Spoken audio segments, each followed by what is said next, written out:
bombshell.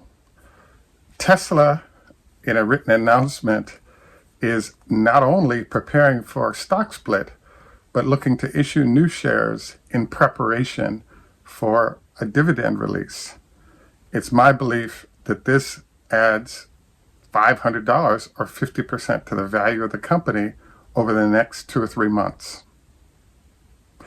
This is Greg for Teslafaninsight. Thanks once again for joining us. If this is your first time, welcome. If you're a repeat visitor, welcome back.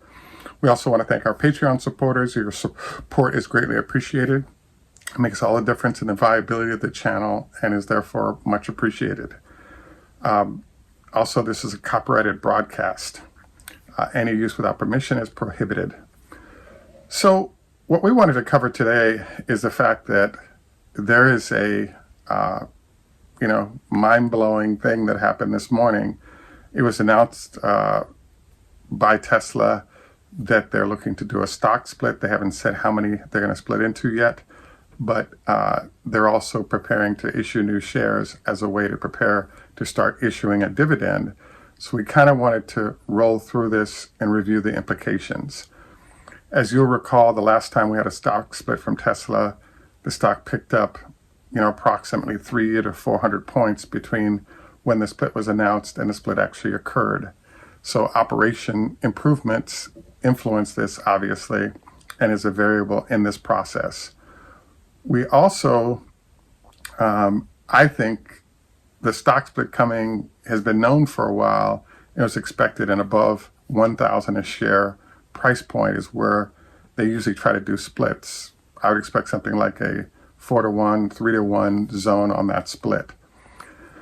I believe that the bigger news here is actually the preparation for a dividend. So one of the things that we've talked a lot about on our show is, I want to call it the box process. So when you think about the S&P, one of the rules the S&P has is you have to have 4 quarters of profitability before you're allowed to enter the S&P, even if you're a giant company. And Tesla was battling this relative to what was happening with the pollution credits, etc. So what we're stunned by is there are these boxes called companies who pay dividends, companies who don't. All of Tesla's earnings thus far have been retained earnings and used to help with growth. So there are kind of 3 components of why it is that the dividend announcement, I think, is huge. Number one, Tesla expands the number of groups that are willing to purchase the stock based on what are called really good fundamentals in terms of buying. Number 2, we have the issue of impact of those dividends on Tesla's ability to fund operations. And then number 3 is what I call the yield crew. A lot of retirees, etc., may like the stock with the kicker of a rising stock price, but having some yield is a significant influencer on a certain group of investors choosing to work with Tesla. First, the different boxes. Much like the item third here, one of the things that happens is that there are different investment funds that have parameters for how and when they will invest in a stock. And things like being part of the S&P, you have nice growth, you're in technology where growth can happen dramatically. All of those things are terrific. Once you transition from being a retained earnings growth stock into a paying dividends company, this perhaps increases the potential market share for the stock price by at least 10%, if not 20%, because there's a whole group of folks who have no interest, even if you're doing well, until you show you're doing well by paying dividends. So I think this will be one of the legs that influences what tends to happen with the stock as we move forward. The second component, as we mentioned, is the fact that typically there's a growth curve that all companies have, including tech companies. And one of the most significant moments is when they start paying dividends. And it can mean a bunch of things. one argument could be that, hey, we're growing nicely and we pay a dividend, but we're growing nicely and we're growing so fast that we need all that capital to fund our growth.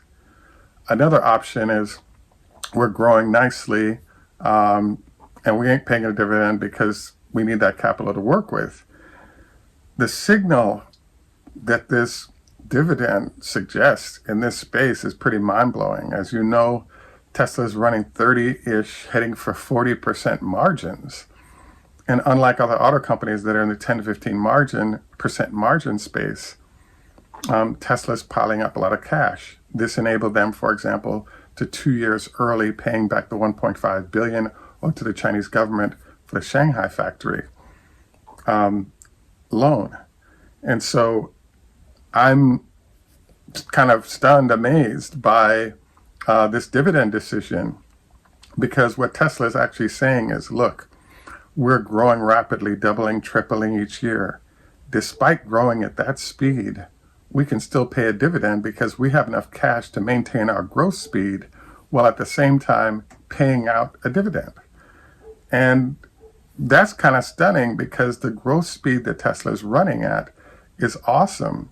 And therefore, they shouldn't have anywhere near enough cash to start paying a dividend, but that's exactly what they're planning to do.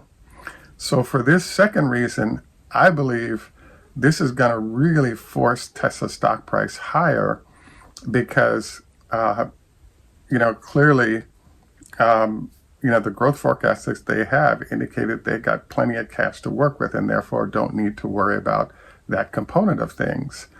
And so I believe the 3-day rule that we developed in this case will enable the stock to dramatically pop up because there are a large number of institutions that are going to infer all kinds of stuff like what we just covered on what this dividend actually means. So as I shared, the third component I thought was interesting is we're in a low interest rate environment right now, and there are folks that need yield because they're no longer working. And so when you have zero yield, there's a bunch of institutions/individuals that need that dividend check monthly or quarterly in order to pay bills that others don't. So they don't have to sell stock to get some yield. They can just get that yield because they're getting a dividend check. So if Tesla is moving into the dividend check business, there's a whole bunch of people, I'm particularly targeting seniors, but there's a large number of investors that love getting yield. And if Tesla's providing that, I think it changes Tesla into a whole different category of more of a fast lane in business. A sidebar note on this is that if you check on Warren Buffett, they've been doing great without paying dividends. So they buy companies that are paying dividends, and then all the dividends or the earnings are retained, and you just see the value of their stock rising dramatically. And they don't pay a dividend, which I sort of goes against the argument that I just made. But obviously Warren Buffett and his firms have done very well in this process. So it's not necessarily a horrible way to go, but it can make a huge difference in terms of what's going on. So where do I think things are going?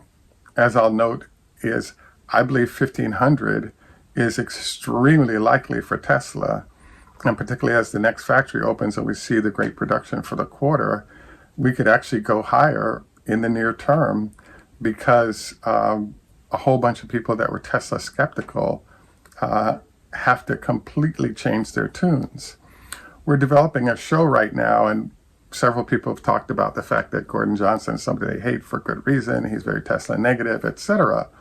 But what a lot of people are not discussing is of the, let's say, 30 analysts that cover Tesla, 7 of them have a sell rating on the stock. And I believe 5 of them have there's a sell rating, there's accumulate, there's hold.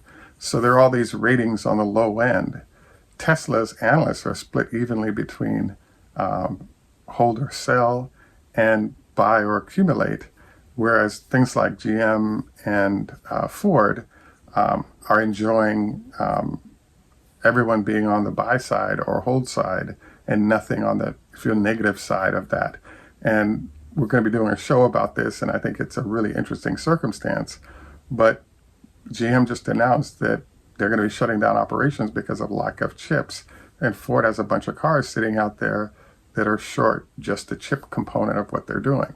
So it's kind of a surprise, but this news I think is really going to affect Tesla nicely.